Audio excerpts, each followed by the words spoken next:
Hello and welcome to the St. Louis Online. I'm Pete Smith, co-chairman of the 40th National Narrow Gage Convention Planning Committee. The video you are about to watch is part of a series of clinics and layout tours presented as a virtual but slimmed down version of our narrow gauge convention, which had to be canceled due to the coronavirus. We thank all of our presenters for their support and for allowing us to share their work with you. Our thanks also to Russ Segner, Robin Peel, and Burr Stewart for producing this series. For more information on this video and others, go to our website at 40nngc.com.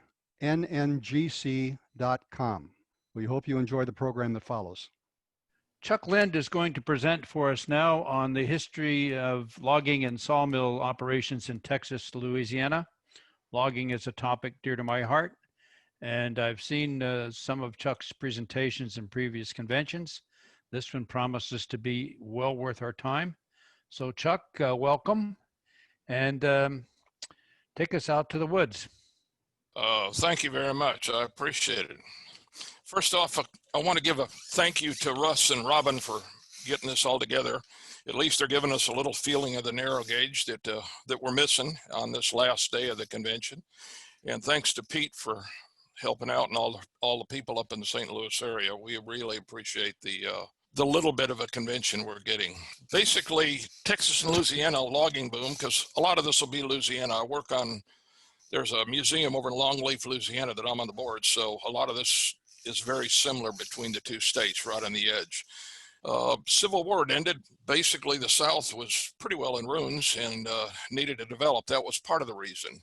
The other ones, New England states were running out of wood, so was the Great Lakes state. And so the 1890s to about 1910 was sort of the bonus things. 30% of the lumber in the United States came from those two states. One of the things that was wrong to start with was it was a cut and run business. You cut the field and then you desert it. The way taxes were figured in Texas and Louisiana, if it had trees on it, it was worth money. If it didn't have trees, the land was worthless and the taxes, there was no tax on it. So there was no reason for them to replant.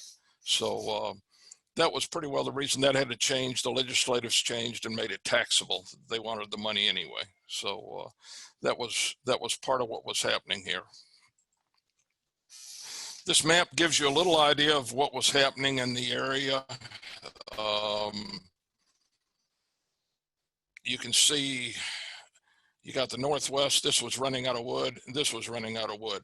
You had a large area in the South down here that had a lot of wood. And then of course out here in the West, you've got the mountain areas and things like that that have a large supply of wood of much bigger timber. The Bonanza years in Texas were basically 1876 to 1917. A lot of population growth, a lot of other things that caused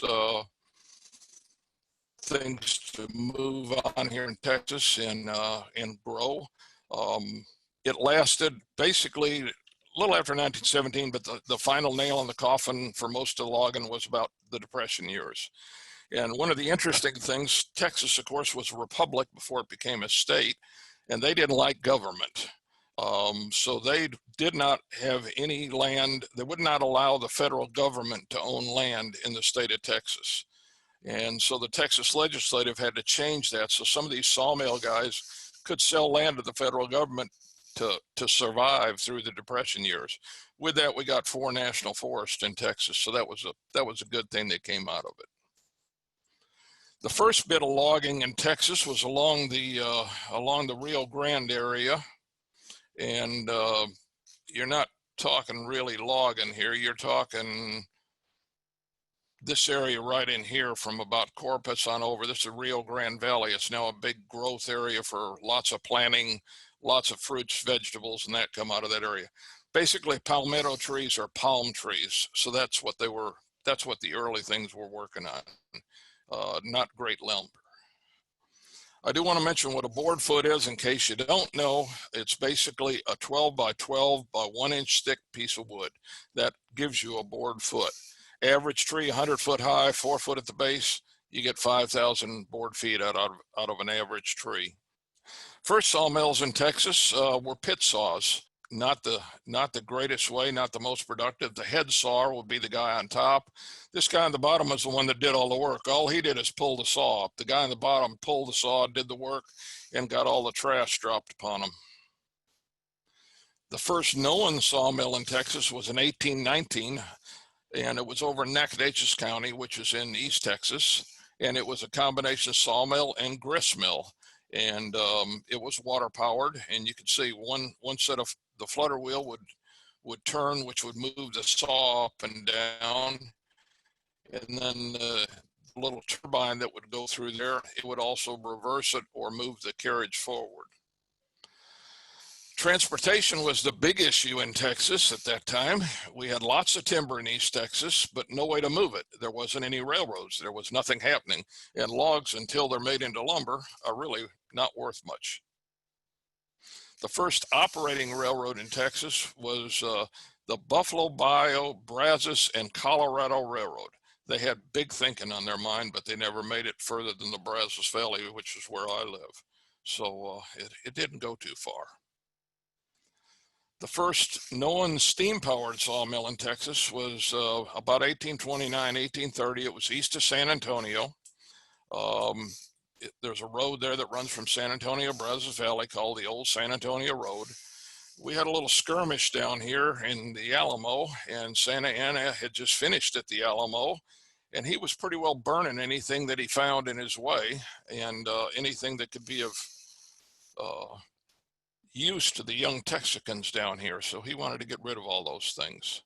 After we won our independence, suddenly there was a lot of people wanting to come to the Republic of Texas. So we had to find some way to take care of them and build the houses they wanted and things like that. So transportation was a major problem. No railroads. So they started building sawmills along the Gulf Coast. Houston, Galveston, Beaumont, and Orange all had sawmills. The problem, there's no timber along the coast. We have lots of other stuff, but no timber. So in 1849, the first big Texas sawmill was done. It was established as a sawmill, a sash and door factory, and a shipyard. But as I said, not many trees. So that's still big. That's still a big issue.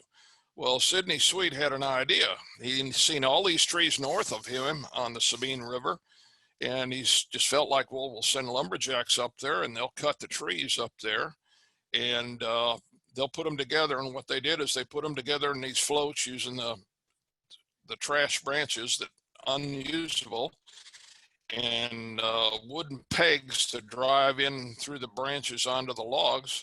And they would arrange them in flotillas like this, and they'd push them downstream with a steamship like you see on the right-hand side. It worked great fall, winter, spring. Summer, it gets hot here, it gets dry, not much water in the rivers.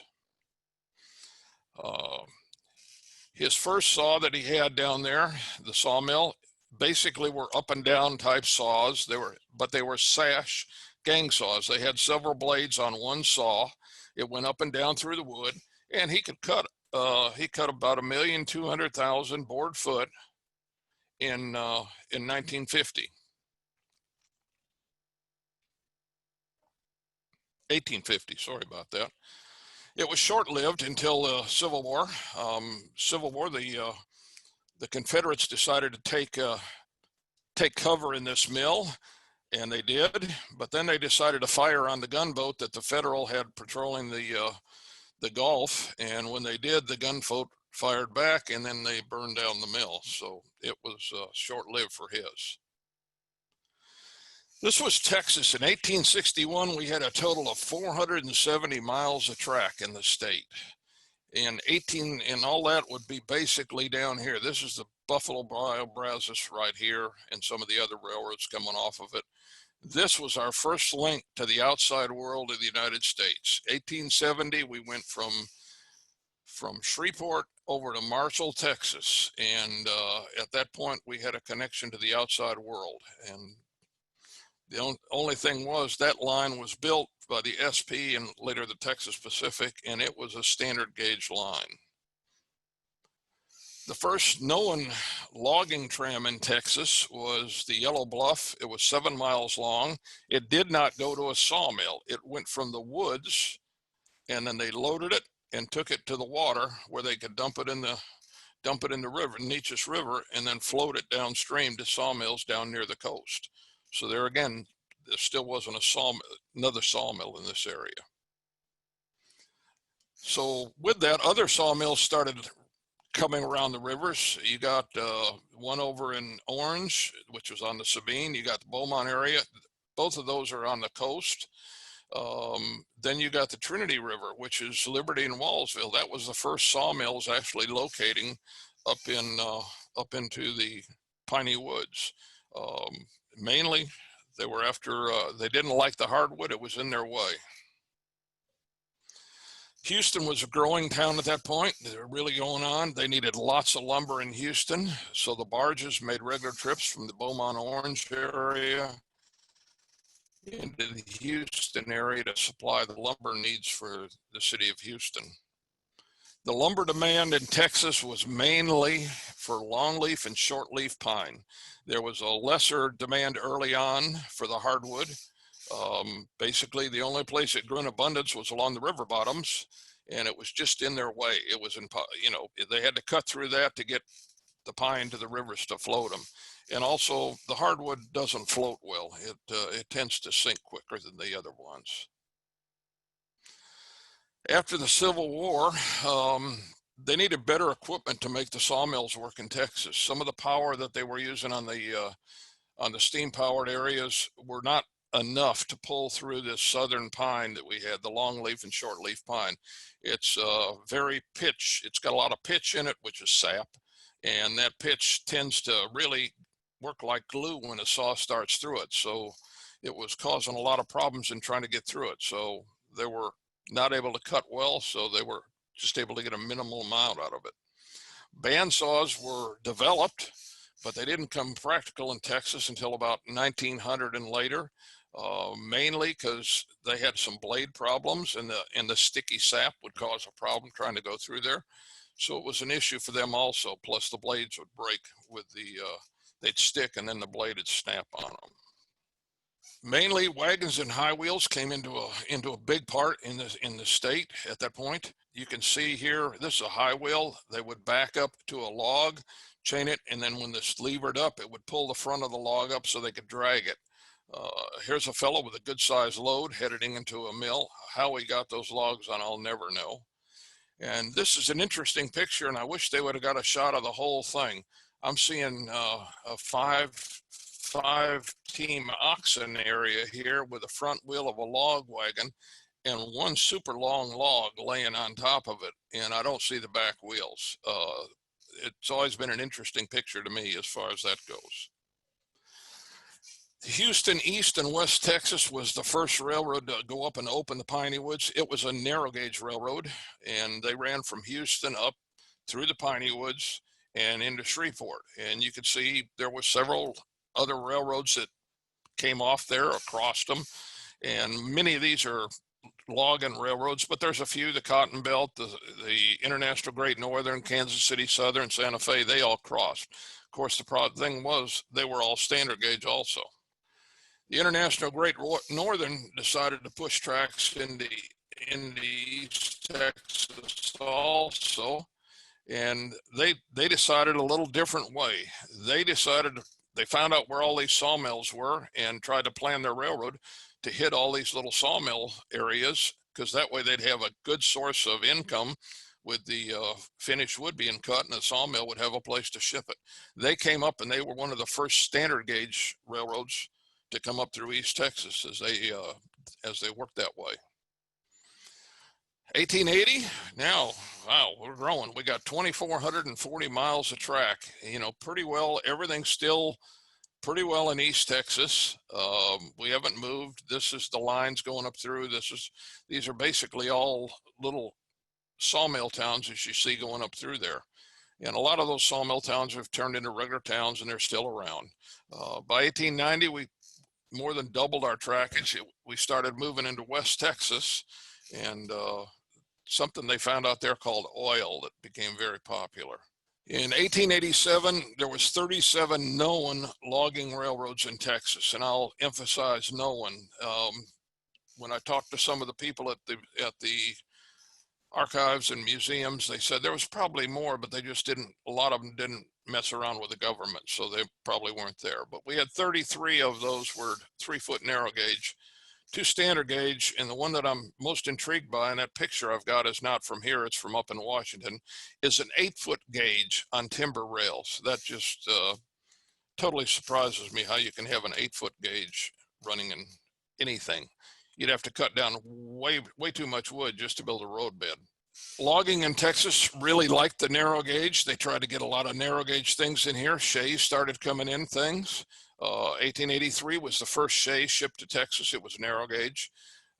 19 of these shays shipped in the next 20 years were for on pole roads. The one above was for the Hackney Lumber Company, and it was in 1885, and it was made to run on pole roads down here. Pole roads was an interesting way to try and run it. You either put small saplings down on the ground and split them, or you cut timber in squares and ran on top of it. The biggest problem in Texas, we have rainy season, we have dry seasons, and our Texas, a lot of our soil down here is a clay type thing. They call it gumbo, and it's just that it expands a lot when it's wet, and it contracts a lot when it gets dry. So it's very difficult to keep them engaged. Declining narrow gauge, basically, they didn't want to reload and unload and all the interchanging you had to do. It took up a lot of time. So it was forcing the logging railroads to get rid of their narrow gauge that they had, because they like to use used equipment that was available. They didn't want to buy a lot of new equipment a lot of times. They wanted to use used. So that happened. And finally, the Houston, East and West Texas was the last one. They finally converted their line to standard gauge in 1893. So that pretty well ended our narrow gauge in the state of Texas. Shays, they were used, but they found out they didn't go very fast. We didn't have the severe grades. We had some of the severe curves, but the grades weren't great here. And shays run at 10, 12 miles an hour max, and they found out it was taking a long time. As they got further away from the sawmill, it was taking too long. So the shays pretty well made way for the rod engines as the rod engines started coming in. It's an area near Diboll where Temple Industries would end up being, and people were sort of discouraged when they came to Texas. They came in usually from the Texarkana, Louisiana area, and they had to go through all this woods to get to the Brazos Valley, which is where we have farmland and not a lot of trees. So that was a big problem to start with, is getting them through that area. And we had good sized trees, about 150 foot high, nothing like the trees Russ and Robin having out there. Kirby Lumber, here they are with their 4-4 bringing in a load of lumber. I put this shot in for another reason. This is a very unusual shot. You don't normally have your chain going up into the sawmill from the log pond to the sawmill with a railroad running underneath. All it takes is one derail, you knock something out and your sawmill's down too. That's a rather unusual way of doing your entry. This is out near Diboll. The city of Diboll, that was where the main camp was for Trinity Lumber, Trinity Industries, and they took these converted box cars, whatever you want to call them, out to the areas and moved them into the woods. And Trinity was real big on his people having their family with them. He felt like it should be families. He was a very religious man. So he moved families out there and they stayed in these boxcars with them. They had commissaries, they had showers, laundry, doctor, all that stuff. One of the things that came out of that is you see these coins. Most of the sawmills in Texas and Louisiana did not pay in money. They paid in what would be these coins, or some of them even used like a chipboard painted with varnish, and that was company store. And you got paid in these coins after they deducted your laundry bill, your doctor bill, your commissary bill, and your rent for your boxcar you're doing. So by the time you got left, you may got a few of these coins in your pocket. Of course, only usable at the company store. Further out from these was what they called tarp towns or front camps. These fellows were intense. They did have could bring their families with them if they wanted. It was a tough life out there. They had basically no improvements out there, and they got paid on what they were able to cut. So they didn't make a lot of money a day, $1.50, maybe $2.50. Flatheads were what we called them here in Texas and Louisiana, not lumberjacks like you called them out west. And the term came about from the fact that there was a beetle that destroyed trees in the Texas and Louisiana, and that beetle was a flathead beetle that would bore into the tree and almost bring it over like a saw would as it went through. I'm assuming this is the head guy because he's working on the saw while the other guy's taking a nap over here on the side. When they got up, the sawmill would tell them what they needed as far as lengths of saws so they could bring them down. After that, they'd clean them and cut the branches and then buck them to length based on what they felt, what the sawmill had told them they needed as far as length of logs. From there, they would skid them. If there was a railroad, they'd skid them to the railroad siding. If there was not a railroad, they would skid them all the way into the sawmill. Slow process, not a lot of production as far as getting a lot in there. As the railroads came and got closer, they skidded them, but they would use the technology, putting a couple boards down like this, wrap a cable around it, and then you'd have your team, here's the cable here, and they would roll this log up using this cable and load the log car. Slow process, but a dangerous process also. One of the areas that they would do if they had a good area to work with, they'd start setting it up like this, and they'd skid the logs in. And what they do is they skid them, and you see them here laying. And basically that's a car space between them is how they'd skid them in. That way they could load, go from one to the other, skidding them, then move the train forward one length, and then load the other cars. Made it a little bit better, a little faster to get things in and get things taken care of. On a side note in the Southern was the turpentine business. Basically, these fellows worked with some of the mill areas. They'd go in. If they did turpentine a long time on a tree, what you see is they're scarring the tree and they're draining the sap as it comes up. You do it enough years, you pretty well eliminate the tree.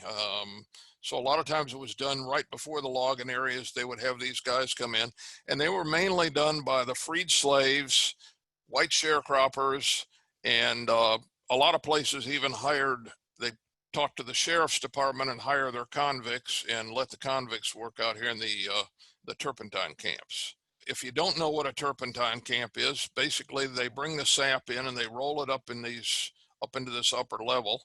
This is a big cooker up on top. Here's a fire that would be built underneath, and the vapors would come up and they'd collect and they'd go down in this. And the best way I can say, it's an oversized moonshine still is how it worked. And it would go around in curls, come out here at the bottom, and that would be turpentine. The sludge that would be left here in the bottom of the kettle would be rosin. Rosin is what they used to caulk the early wooden boats and things like that. So it was a big industry. The people were not, everybody said these people were mean and nasty, but if you're breathing turpentine over the vapors all day, I'm sure you're losing a few brain cells along the way. Track work, not a lot of track work preparation was done, and as you can see by these pictures, it was pretty well brought in, lay on the ground and lay rail. And here you can see these ties have been used before. You can see the spike holes in these ties as they're laying them down and lining them up. And ballast wise, almost no ballast. If there was anything at all, maybe a little dirt in between them, but that was about it. Very little track work care. Because of this, we use very light rail. They bought rail as these other railroads were increasing in their engines and having to go to heavier rail. The mills wanted that, so they bought it. And so the 440s and the 260 light Moguls were heavily used in both Texas and Louisiana. Over in Angelina County in East Texas, they said you couldn't go anywhere in that county without hearing a whistle. There was so many different logging lines running through there and so much in the area. They said it was just a constant whistle blowing all day long. Derailments in a logging industry, derailments are just part of life. It's an everyday occurrence. Something's going to happen. It's going to go off the line, and you're going to have to work with it. This one picture looked like the whole town turned out to see somebody's wreck. The main things were the rail was, as I said, lightweight and used. It was poorly aligned. You didn't have experienced crews. The track was never really inspected. They used it over and over again. Spur tracks were pulled up and relayed. Talking to one of the old people at Longleaf, they said that when they started spiking down the rail, sometimes at one end it would be sticking a foot higher than the other end, and they'd have to bring it down as they spiked it. It was so bent from being in another position. So not good for the rail. They try to develop better ways to skid and better ways to load log cars. This is one that Kirby did. This is a big flat car that you see. It's got a boiler, water tank, all this other apparatus, a steam winch in here that would come up and load, either be able to pull them from a little ways or load. The problem was a log car would have to be backed up. You'd load it and then it would go away. And that was, it was slow loading because you had to keep changing out one log car for the other. What became the main thing in Texas and Louisiana in the South were Clyde skidders. The Clyde Ironworks came up with these. They were large skidders. That's the size crew it took to run a skidder. You had several people out in the woods that would set the tongs. The horse riders would carry the tongs out to the woods so that they could latch them on. And at that point, they would have a whistle line that they would sound, and that meant you could pull this line back in. So it was part of the whistle punks. Several people got killed that way. They'd pull the line too quick before the tongs were set, and that was not a good thing. The rehaul skidder was the big thing that became the most popular. There's only one of these left in existence, and that happens to be at our museum over in Longleaf, Louisiana. The Clyde could bring logs in from 4 different directions, and it would go out 600 foot on each side. So you could skid a 1,200 foot area with one skidder. And so the tracks would be built accordingly as they go into the woods, about 2,400 feet apart, so they could get in and skid to the next group. Cypress was becoming a valuable piece of timber in Texas and Louisiana both.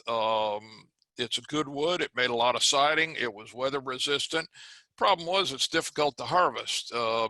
You've got this problem. You can't really stand there and log it.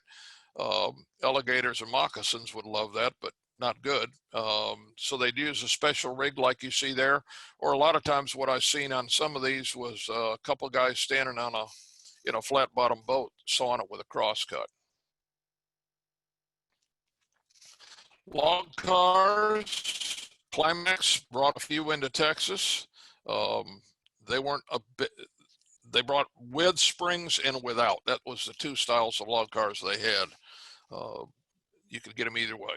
Connected truck is what these are referred to. More popular in Texas was the flat car look or something like that. A lot of them would, most of them wanted to build their own. They had a good supply of lumber. They just needed the hardware. So they would buy the hardware from companies selling hardware to them, and then they'd assemble their own and fix their own log cars together. In some of the East Texas areas where there wasn't as big a trees, they would use these kind of connected truck log cars. They would load the logs in here between the cradle, and then they never explained how you pull this out when you get to the log load and you don't get killed by the logs. So I'm not sure on how that one was working, but that's an interesting concept. The biggest use of log cars turned out to be these. This is one over at our museum in Longleaf, Louisiana. It's basically a flat car. It has rail on top of it that's got a little bend up on the end to try and hold the logs a little bit. And one of the things you'll notice, no brakes. Most of the trains in Texas and Louisiana, as far as log trains, had brakes on the engine, and that was it. No brakes on any of the cars or the cabooses. Another thing that they needed was for the animals, for skidding, and skidding lasted until later years. This is a stock car that was used to haul oxen or mules out to the site. Unfortunately, another car rammed into the back of this and pretty well took the end out of it. This would be a crew car. They say caboose car also, but very few of the railroads in Texas on logging lines use cabooses.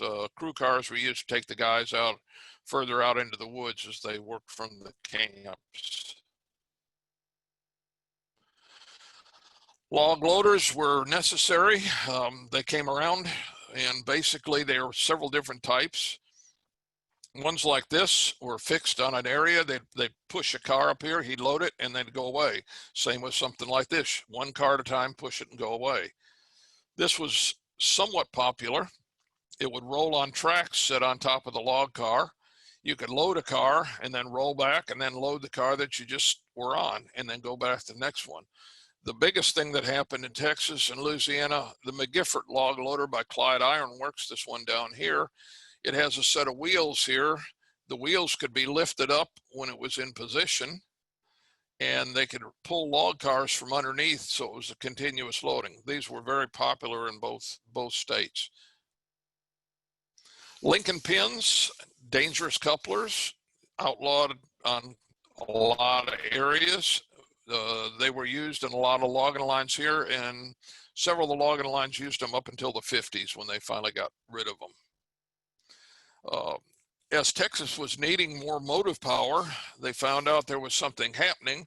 The Panama Canal was being finished, and those 5-foot gauge locomotives were being brought back to the United States and re-gauged.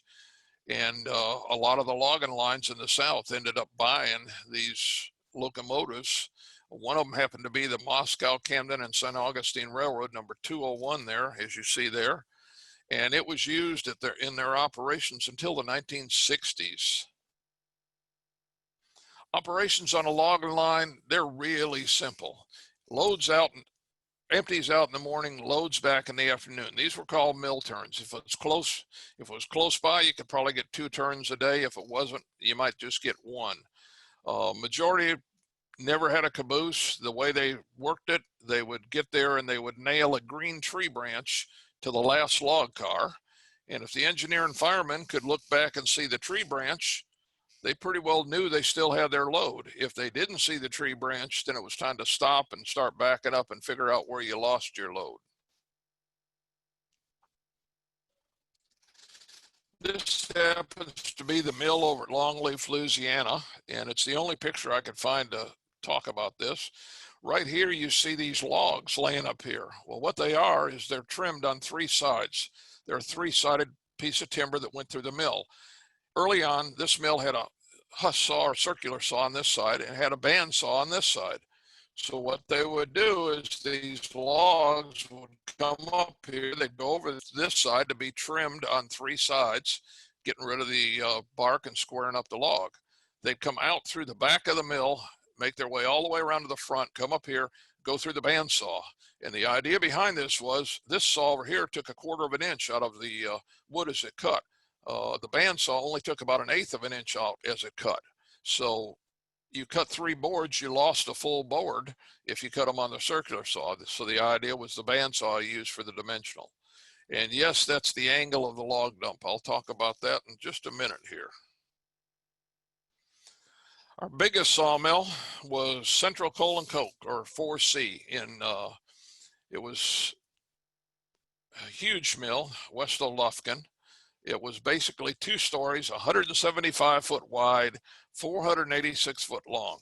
2 problems with that size mill. You got no light in the middle of the mill, so you have to have a power plant so you can generate electricity so you can have lights in there. The other thing is, in the center of that mill in Texas heat in summer, it was unbearable. So fans were having to run in that area. The fans were also a problem because they stirred up all the sawdust that was being cut. So it was sort of a Do you want to be cool, or do you want to just suffer with all the sawdust being blown around?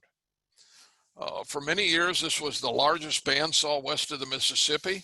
It had 4 large bandsaws. It had a 53 blade gang saw. Basically a gang saw, you could run a board that had been squared up through the bandsaw, and you would get 50 1x12 boards a minute off the thing. It could produce 400,000 board foot a day, or 1,400,000 a year. So it was a large, large mill. This is the Central Coal and Cokes dump area, these 2 shots. Basically, the thing would come in and you could dump almost half a log train on something like this. It was a large area. Works fine for the big mills. Smaller mills like the one over in Longleaf, Louisiana, which is this one, they had an area you could put a couple log cars, and the angle was severe on these log cars, so they'd unload themselves without a lot of help after you undid the chain. And then you'd push them back. Of course, the engine couldn't go here, so they were just pushed through this area. Mill pond, most of the mills in the South tried to keep about a 2-day supply of timber in the water. They didn't want lots and lots of timber in there. The problem was, as it gets more waterlogged, it sinks. So you want what you need for about a day or two. So the idea of the railroad had to be efficient. It had to get you stuff in every day so you could keep up with the demand for the lumber in the state. And most of the areas, you know, these ponds are 3-4 foot deep. They're not big. They're just made for sorting the logs and so they can move them. This is a sinker boat. Here you see it's right next to where the chain comes in. The sinker boat basically went out there. The guys would find the sinkers. They'd wander around the bottom of the pond and pull up the sinkers and bring them into the mill so they could guide them into the chain. It was occasionally they would drain a mill, but not very often in some places. Common methods for getting it into the mill in Texas, some of the smaller mills, and I couldn't find a picture of one, but this happens to be Sierra West's kit, would have a rail line coming in like this. The car would stay, they would unload them. Very small operations. There were several of those in East Texas that just used this principle, and the log train would basically sit there and unload as it needed. The more common was the chain, which was much more efficient. As the logs came into the mill, sometimes they need to be cut to length based on what the information they had as far as sold lumber. They always wanted to mill the lumber that they had that basically was sold as soon as they could deliver it. So they would cut them to length. And what you see here, is these chains are placed 2 foot apart. You can see them coming in. So the man standing here could then cut this log to length, whatever it needed to be, but he also had to make sure this side of the log was still at least 8 foot long, so he'd have something to go by and something that was sellable for something else. The scaler would check them out in the woods. He would figure out what they need. The second highest paid guy in the sawmill was the sawyer. He would look at that log as it rolled down the carriage, and as he looked at it, he would figure out what he could cut, and based on the blackboard that was in front of what's already sold, and those were the primary cuts he would make. So as the sawyer comes in, the log would come in. It would be kicked either, this is the long side or short side. The sawyer would be sitting here, and as he's looking at this log, he's cutting another one, and this would be the sawyer's. He had a emergency whistle if there was a problem, or he could engage the carriage with those 2 levers.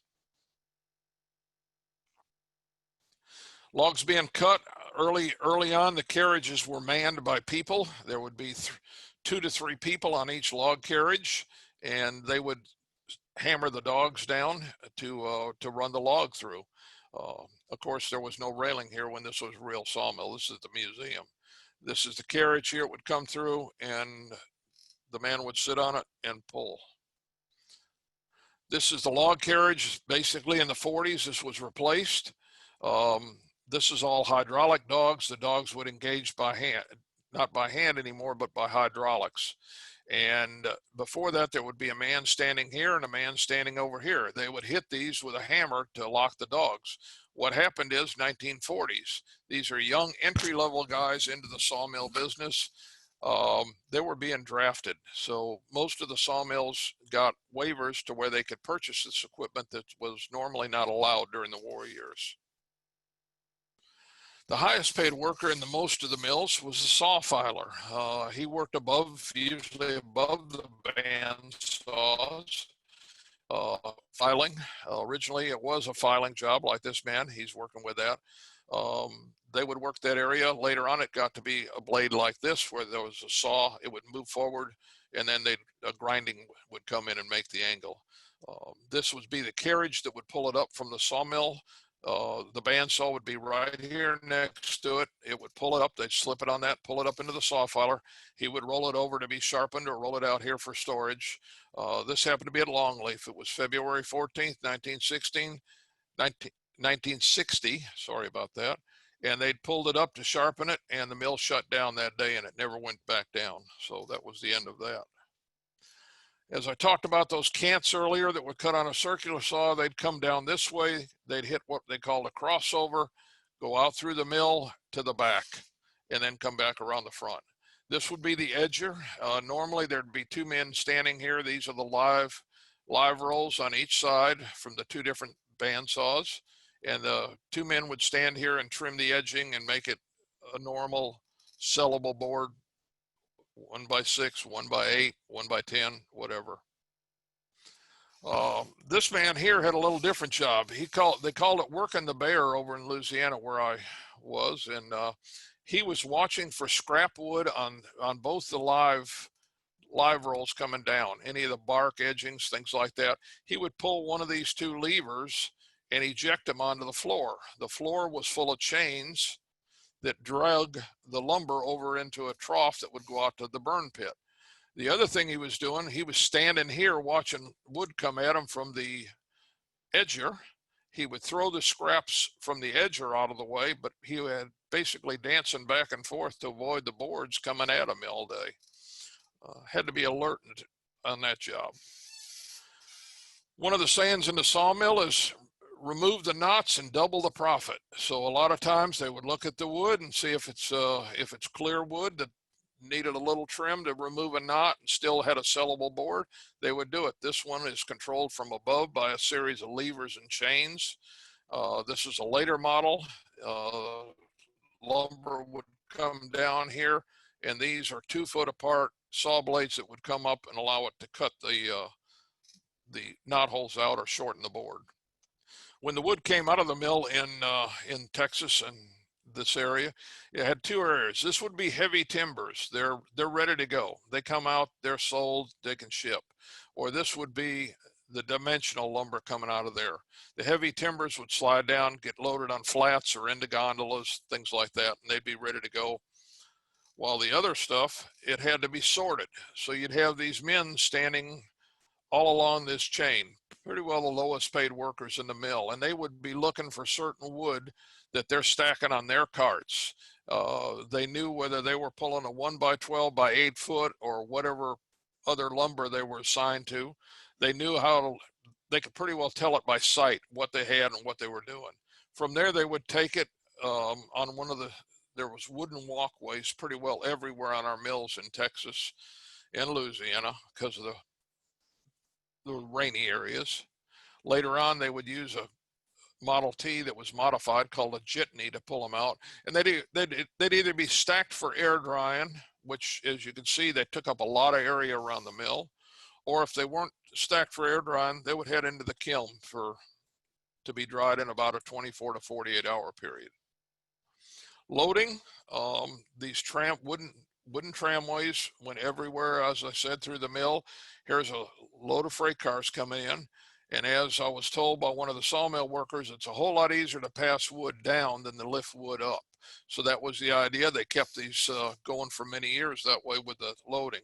The other alternative of loading is the manual loading, where you just put the beam up on your shoulder and you just walk it up into the car. Not a job I'd want to times have changed a lot. In talking with some of the people as we interviewed them over at Longleaf, we talked to several of the old workers and some of the people around. The biggest thing they said is there's no pride. They said there was pride in the work when they worked on it. You did it by hand, you handled it. It was labor intensive, but they took pride in what they did.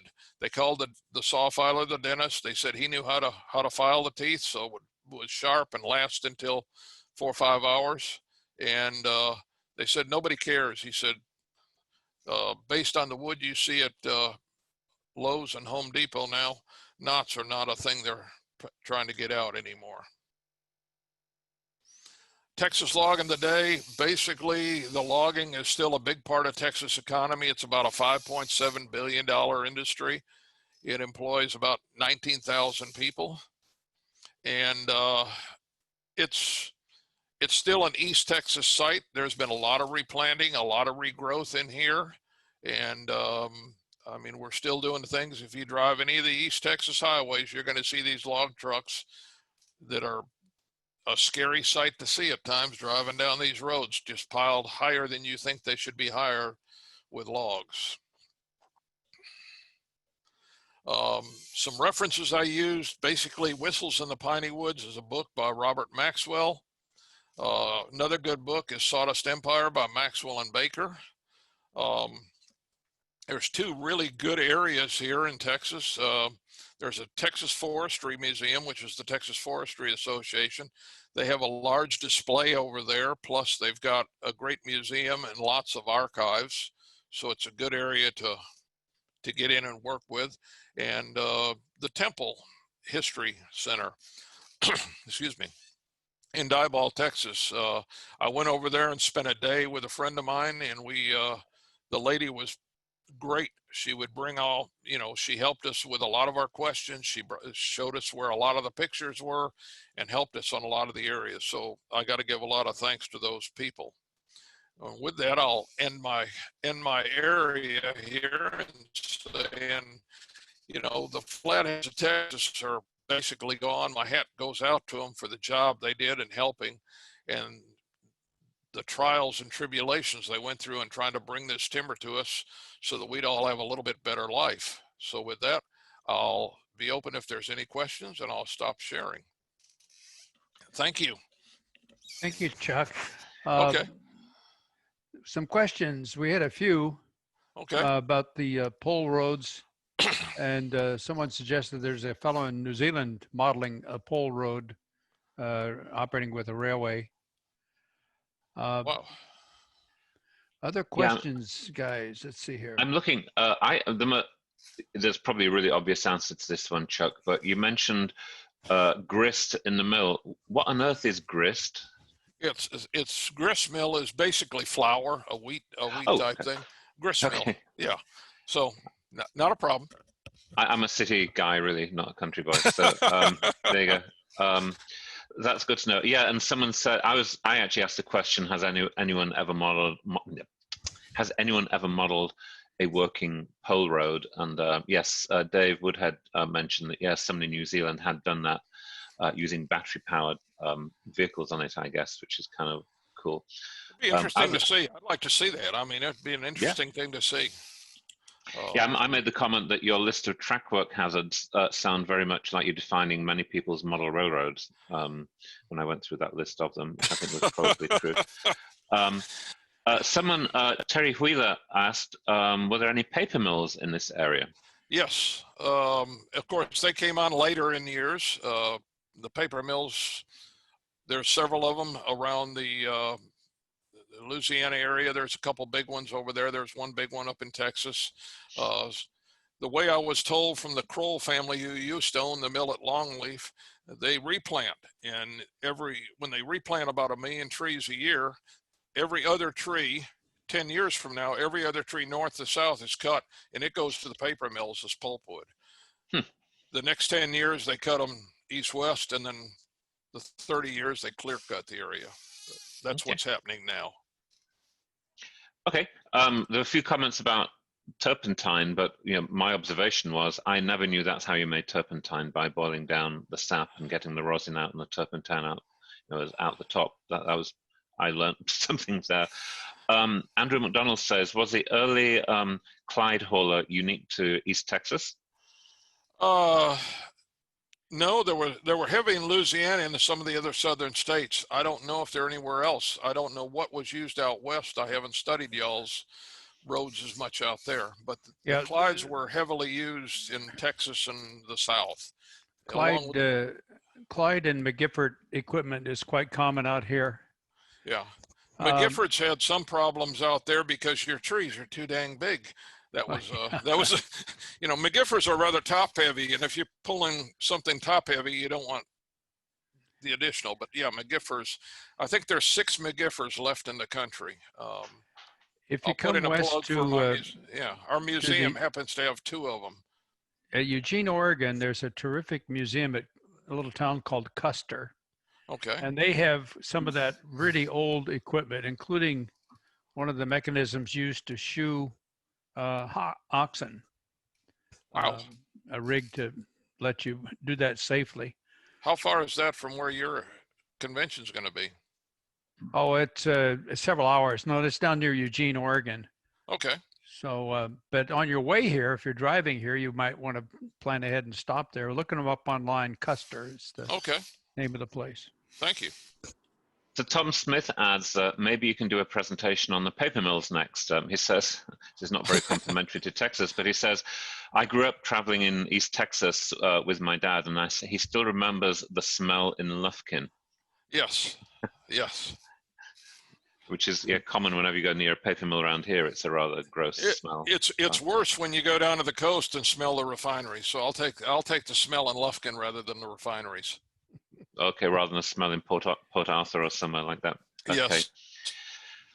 So finally, maybe Dean Smith says, a lot of people are saying, like with Terry earlier, wonderful presentation and thank you. But Dean says, thanks. Your mill is quite similar to the one that was at Shoals Mill, North Carolina, which was served by the Tweetsie. And he's got some great information from your clinic for that. So that's good. Tom Smith also said earlier, I think he'd seen a similar presentation you did maybe in Sacramento, which I think I was at in person. But he says your presentation inspired him to actually read the references you gave, and he thinks he learned so much from that, and that's what a great seminar should do, a great clinic should do. If you get into it, you'll discover that logging railroads had an awful lot more traffic than just logs. If you think about all of the supplies that had to move in both directions, as well as the people, etc. Mm-hmm. So it's actually a full. Well, the turpentine camps used them heavily for getting their barrels of turpentine and rosin out from their areas. They partnered in with a lot of the logging lines. In Shelton, they would use a computer to scan the logs with software, and they got the absolute maximum dollars out of each log, regardless of the type or size of boards. That shows, all I want to make that comment is how far in the other direction this has all gone from those days where it was all done by eyeball by pros. This is all done by computers now.